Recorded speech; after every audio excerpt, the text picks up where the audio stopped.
Ang susunod na programa ay rated PG. Ito ay nangangailangan ng patnubay at gabay ng magulang para sa mga batang manonood.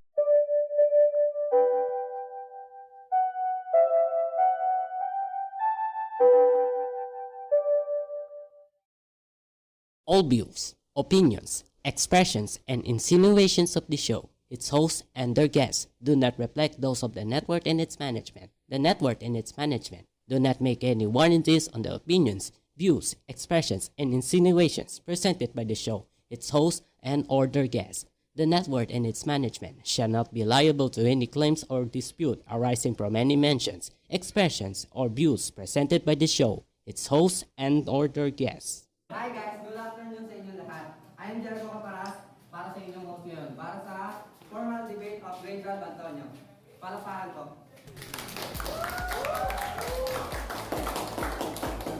Okay, unahin ko tumayo lahat para sa ating motivation. Yung po na ating mga ulo, sikit ng mga mata. Dakilang Diyos, maraming po salamat sa binigyan niyong araw na to. Patubayan niyo po sila, bigyan niyo po sila ng lakas, kaisipan, kasugan, at sana po maging matiwasay ang aming formal debate of Grade 12 Antonio. Amen. At nais kong tawagin ang ating president ng ating room para sa ating welcoming remarks.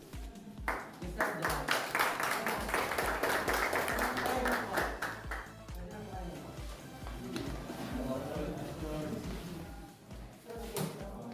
Good afternoon sa inyo lahat.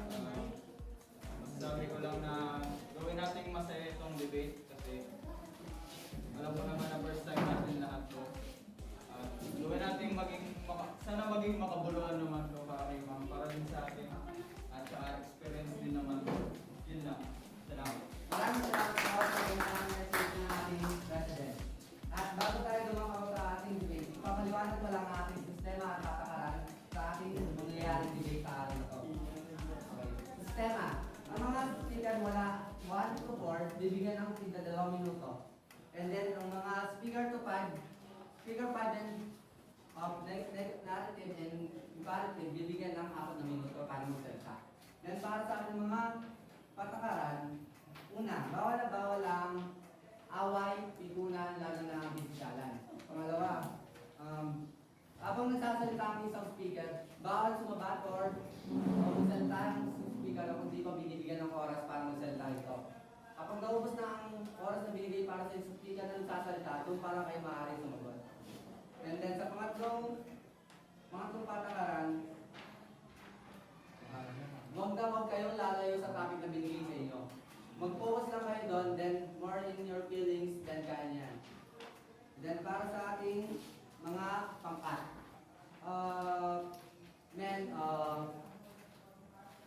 preparative, yes, okay. And the first speaker, Garcia Chris, then,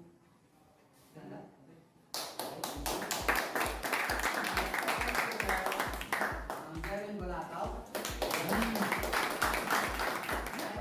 Third speaker, Bob Gabriel. And fourth speaker, Imperative, Robin Estrada. And lastly, Raila Castro. Para sa ating negative, unang speaker, Robert Tunanan. Para sa ating second speaker, Denver Mutya.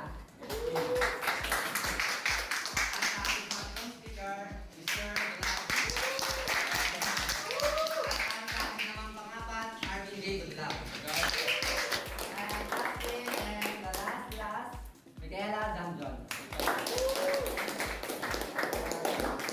Inaambyo ko na simula ng ating formal debate. Okay, narito ang topic nyo. Who is stronger, man or woman? First, imperative figure, Loren. Tatapos sa inyo lahat. Bago ang lahat, ulitin ko ang topic natin ay sino nga ba ang mas malakas? Lagi ba ako bumawi?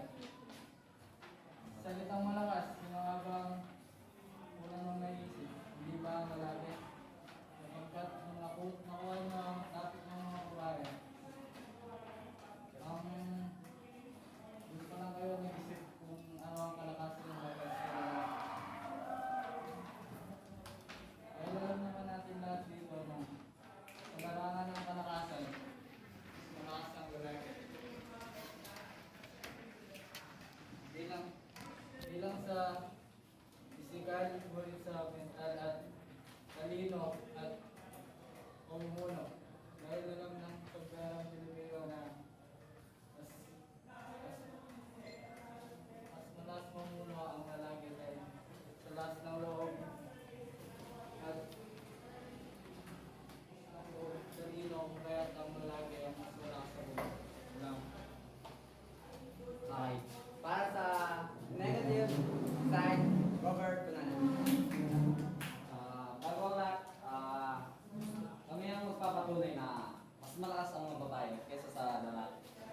paano namin ito papatunayan?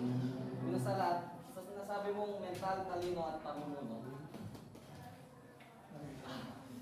Para sa sinasabi mong mental, talino at pamumuno, babae na babae ng ay mas marami ang babaeng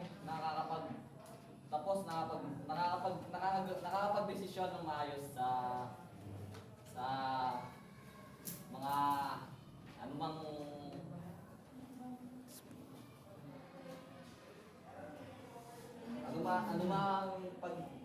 mga pagpupulong, mas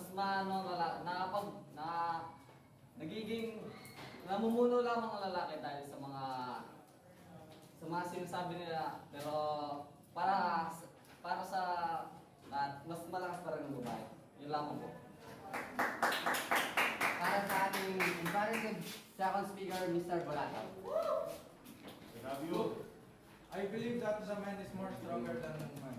Because of the old generation proved that. Because of the panliligaw things. Because the family of the girl that want to court. They tested you to do the things that their daughter can't do. How can you say about that? Para sa negative second speaker, Mr. and Mrs. Jennifer Mucha. Miss Jennifer Mucha. Ayun sa eksperto, mas malakas sa mga babae. Sa talinoan yan o mental, ang mga babae ay nailalabas nila yung mga sakit na loob nila. Yung mga lalaki, tinatago nila yung sakit na loob nila kasi mahina sila.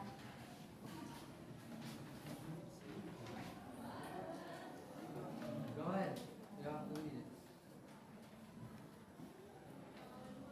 Sinasabi nyo na mas matalino ang lalaki, pero sa mga eksperto, sinasabi nila na mas matalino ang mga babae. At saka ayon sa pamumuno, may mga naging presidente din tayo mga babae na kayang pamuluan ng buong Pilipinas.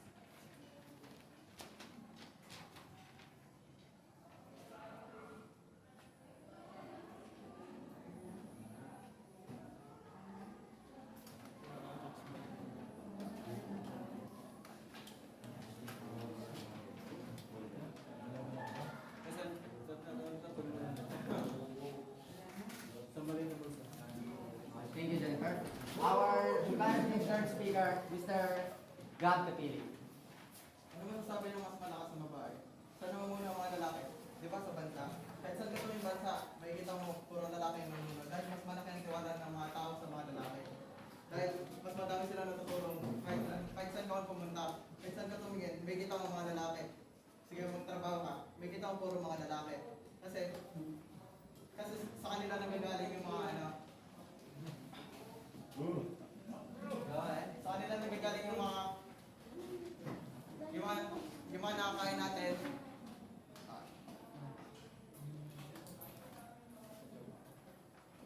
Okay. Thank you. Thank you, Gab. Our third negative speaker, Mr. July Bautista.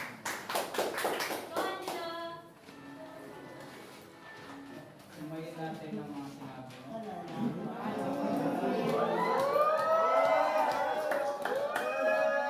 Na mas pinagkakatiwalaan ng mga lalaki sa workplace o sa trabaho o kaya sa ibang bansa. A woman in modern society can take up the role of many workplaces. I'm trying to assert that women can do it too, and they are on par in their peers, and they thrive and even in male-dominated workplaces because they are far superior. According to a paper in the journal BF Psychology, men were slower and less organized than women when switching rapidly within task interests and UK psychologists. Both sexes struggle to cope with struggling priorities, but men suffered more. See? And they can multitask better than men. Mas ano sila? Mas kumbaga, mas responsable sila sa ginagawa nila. Tatanong ko lang, kung hindi ba mas malakas ang babae, boy pa ba kayo? Kasi may nanay tayong lahat at pag-usapan natin ang parenthood. Parenthood. A mother is the one who keep on watching their children grow until adulthood is still first for them even though they are far. Di ba? Kahit na ang mga magulang natin, kahit na malayo tayo, nagmamahal pa rin sila. At paano kung mapapatunayan na malakas sila doon? Kasi it takes dignity and courage. Kailangan malakas ang iyong mentality para i-take yun. Kasi iniluwan mo ang anak mo tapos malayo sa'yo. Kakayanin. Okay, stop. First speaker, Robin Estrada. Okay. Mas malakas yung babae, sabi mo, pero mas malakas yung lalaki kasi, di ba, doon sa pagtatrabaho, sasabihin ng magulang, nagtatrabaho sila, may anak sila, merong babae at saka lalaki. Yung lalaki, kaya niyang ipakita sa anak niya na kahit pagod na siya, kahit na nasasaktan siya doon sa mga sinasabi ng ibang tao, kahit ano pang trabaho yan, kayang gagawin ng lalaki para lang sa anak niya o yung babae, ano sasabihin niya? Mapapakita niya doon sa anak niya yun na napapagod na siya, parang gano'n.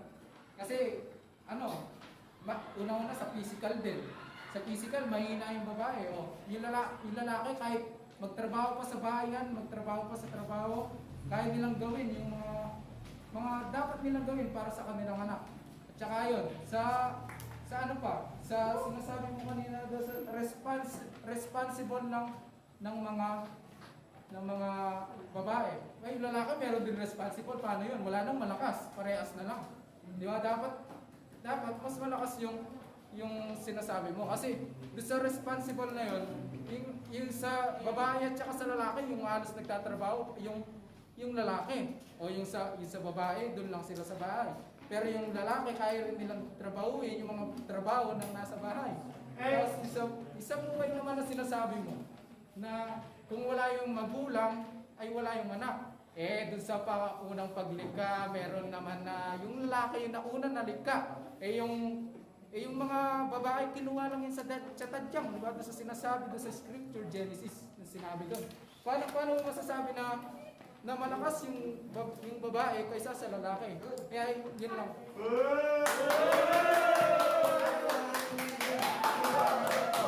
Mr. Arvin J. Dumlao.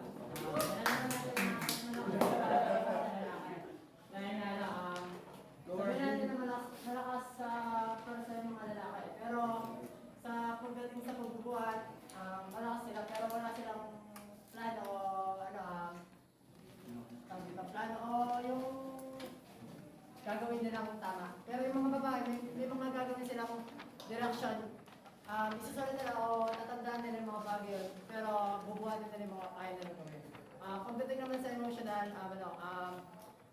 alam naman natin na mas malakas yung babae dyan kasi sabihin natin sila umiyak sila kahit na maraming tao, nasa harap ng tao, pero nasusolusyonan nila yung mga problema dahil nakakaingi sila ng advice sa iba.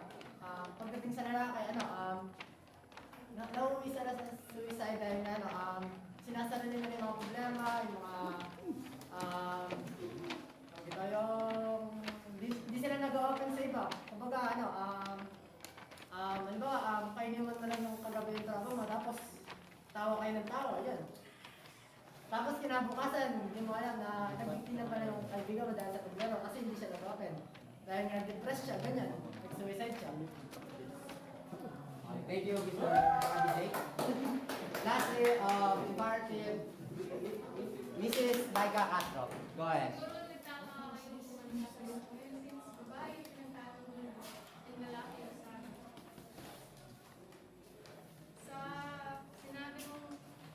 sinabi mo, Robin, na patunay na malakas ang babae dahil nakakapag-host sila.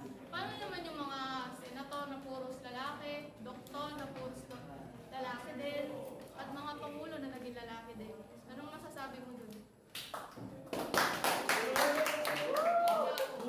Ma'am,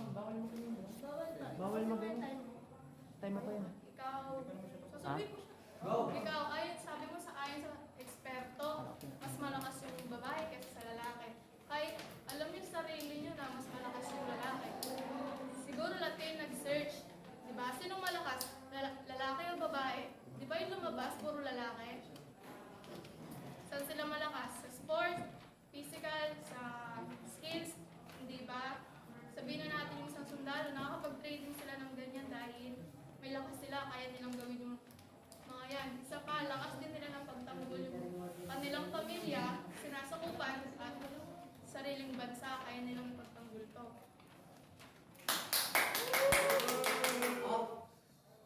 Isa pa sa workplace o trabaho, sabi mo, di ba?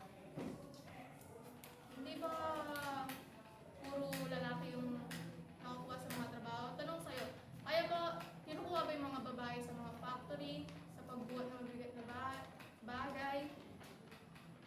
Hindi, di ba? Pero sa mga work ng mga babae, kayang pumasok doon ng mga lalaki kasi may mga sariling talino at kakayahan kayo, hindi ba? Tapos sinabi mo, mabubuhay ba ang lalaki ng walang babae? Ba't pumasok doon yun? Di ba, salitang lakas? Lakas ba ng babae na wala silang lalaki, ganyan? Di ba may mga binatang lalaki din tayo? Silent. Isa pa, malakas. Sinabi mo na malakas lang ang pwersa ng lalaki. Kahit na marami din silang kayang gawin. Isa pa sa IQ. Di ba matatalino yan? Yung mga Greek philosophers natin. Di ba puros lalaki? Example na si Aristotle. Madami niya napatunayan at naibahagi sa atin. Isa pa yung sa emosyon na sinasabi mo. Emosyon na sinasabi mo na kung saan mahina ang mga lalaki dito dahil hindi nila nalalabas. Na kung saan mas mahina yung babae kasi sensitive sila sa mga salita, mabilis silang umiyak. Sa lalaki naman ay nakokontrol nila ang mga emosyon nila na kung saan lakas nila. Lakas sila sa emosyon. Isa pa sa pain tolerance. Hindi po ba na mas malakas sila lagi doon kaysa babae? Hindi ba? Isa pa yung period ng mga babae. Di ba po nakakanabahay dyan? Di ba po yung mga lalaki dito nakakaranas niya, may sariling lakas na sila. Given na po yung malakas na sila. Hindi po ba?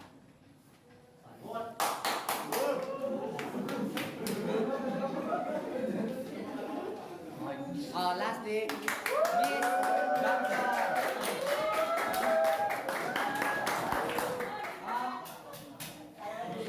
Okay. Go ahead. Umpisahan natin sa sinabi ni Mr. Garcia na pisikal. Kaya rin namin gawin ang ginagawa ninyong mga lalaki. Kasi syempre, trabaho ninyo yun. Bakit niyo papagawa sa amin?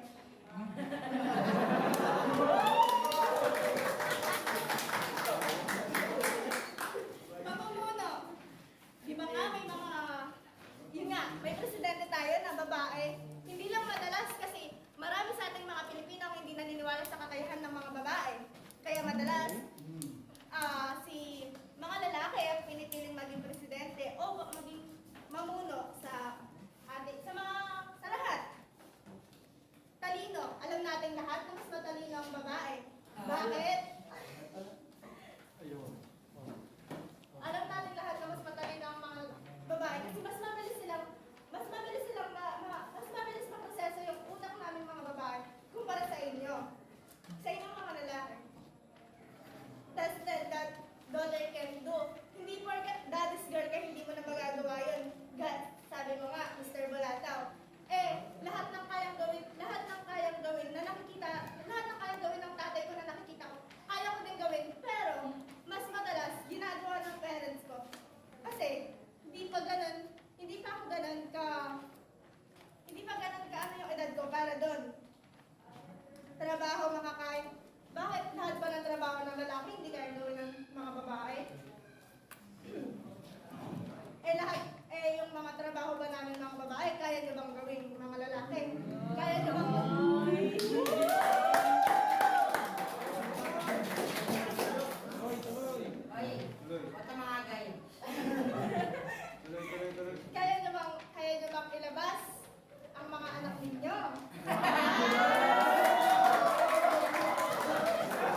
lahat ng presidente nakakatapos. Hindi. Base sa research, hindi lahat ng research lalaki ang lumalabas ng malakas. Siguro, mas kailangan mo na palawakin yung research mo para mapatunayan babae rin ng malakas. Sports, hindi lahat ng lalaki kaya gawin ng sports ng ibang babae. Pero madalas, kaya rin mag-basketball ng mga babae gaya ng palagay ko. Pinapakita mo or pinupunto mo. Sandalo. Hindi man may mga babae rin tayo sandalo? Puro lalaki yung mga factories. Pero may meron madalas sa mga lalaki ay madalas meron din mga babae yung nagtatrabaho sa factory. Pero hindi mo naman kasi in specific yung factory na sinasabi mo.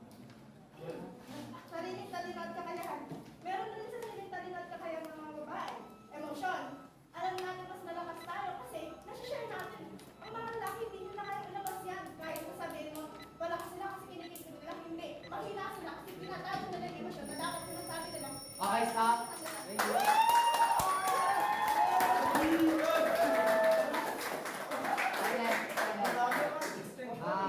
Ngayon naman, narako tayo para magtanong ng ating mga manonood. May tanong po ba kayo sa kanilang mga sinabi? Okay, Mr. Raisen, ano po ang iyong tanong? Yung sinabi ni Miss Laika kanina na sa sports, malakas yung mga babae, ay yung mga lalaki. Pero, di ba yung si ay Diaz, yung first time na Miss Laika, pwede pa kita ng kanyang tanong? Oo, yung sinabi mo nga sa English, di ba? Needs training, ganyan, needs a lot of time to build that muscle, para makabuhat yung ganung bagay. Pero di ba given na sa mga lalaki na productive sa sports, di ba?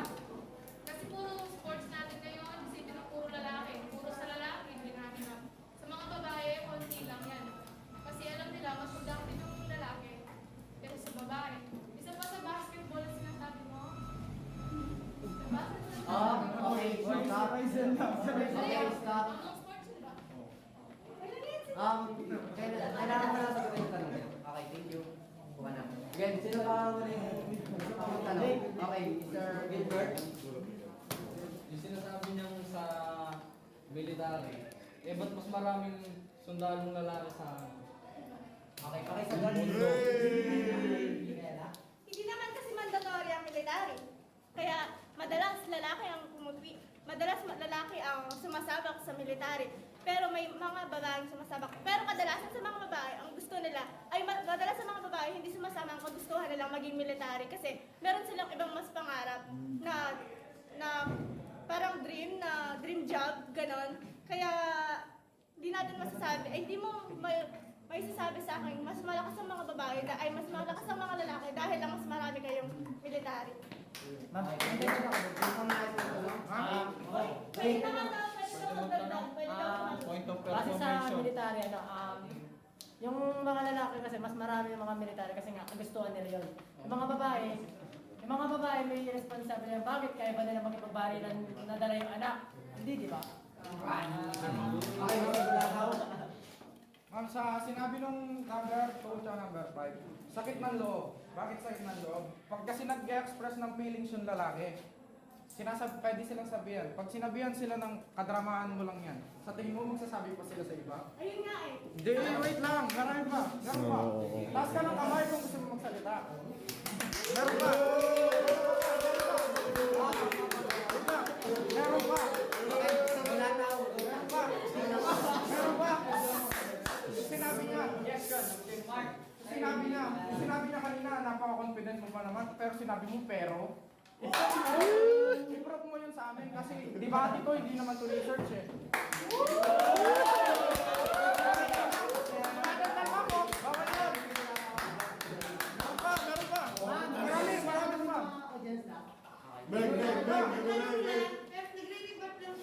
Meron pa. Ma'am. Meron pa siya sinabi. Trabaho nyo, ba't yung ipapagawa sa amin? Pinoprove natin dito sino mas malakas, lalaki o babae. Ba't sinabihin mong ganon? Trabaho nyo, ipapagawa nyo sa amin. Ibig sabihin mo ba? Hindi nyo kaya yun. sinabi mong maglabas ng anak. Sa tingin mo, yung anak, kinukuha lang yan sa puno? Pag gusto mong kunin, pag gusto mong kainin, kukunin mo lang. May prosesong dapat gawin dyan bago makuha yung anak. At isa pa, doon sa sinabi nila, yung responsible. Ikaw, sinabi mo rin, talk about parents. Sinabi yung pamilya. Oh. Silang dalawa nga. Bakit na? So sinabi nila, responsible. Sino ba yung responsible sa health ng babae? Lalaki, di ba? Paano pag hindi healthy yung babae? Kamusta yung anak nyo? Hindi rin healthy, di ba? Ano masasabi mo doon? Okay, Mr. Delay. Mr. Delay.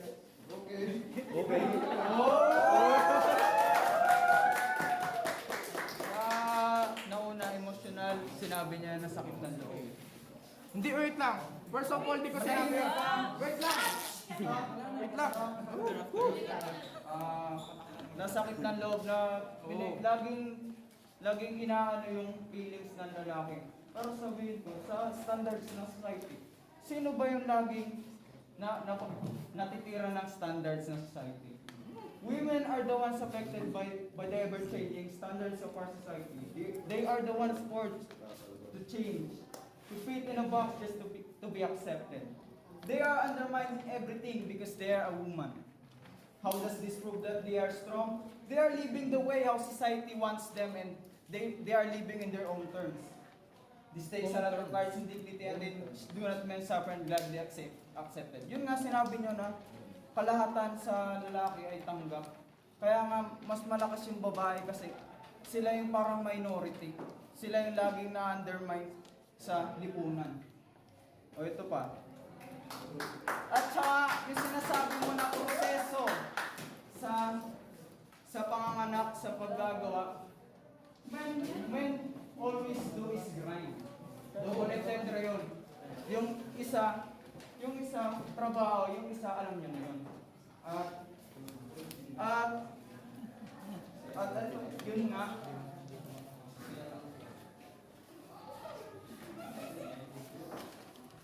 Yung sinabi ko.